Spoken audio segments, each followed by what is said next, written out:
ulici za městem žije starý muž a má bílý fousy.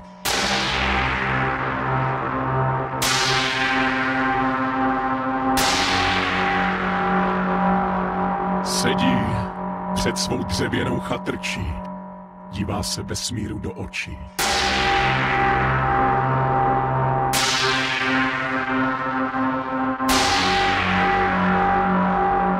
Zná všechny příběhy, který se kdy staly, který se dějou, který se teprve stanou.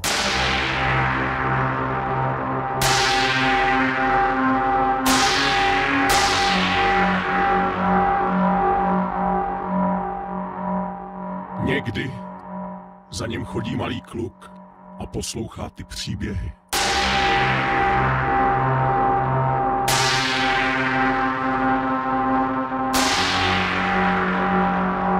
Ten kluk jsem já.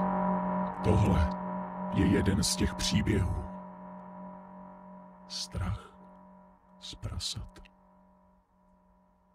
Šlo divoký prase, potkalo taky venku.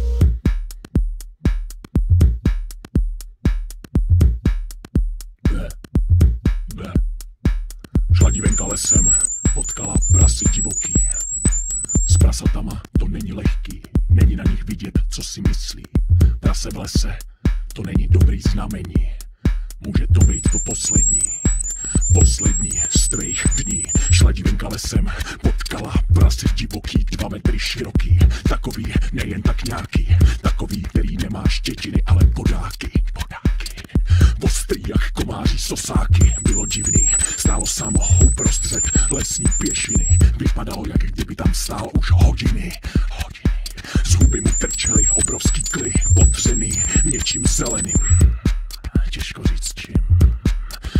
říct čím, díval se jí do očí, dostala strach, už ho viděla, jak na ní útočí. Prase ale zůstalo stát, ona taky, tělo jí přestalo poslouchat, dívali se na sebe. Čekali, co bude dál, dívali se na sebe. Čekali, co bude dál, najednou se jí do nohou vlila neznámá síla a ona začala tančit pomalu po špičkách, jak lesní víla. Najednou se jí do nohou vlila neznámá síla a ona začala tančit pomalu po špičkách, jak lesní víla. Prase se na ní nehybně dívalo, ani se nehnulo, pak se celý najednou změnilo. Nebylo to prase, byl to Jirka, nebylo to prase, byl to Jirka. Usmál se na ní, ukázal na nebe. Johanko, tohle je pro tebe.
Potkalo taky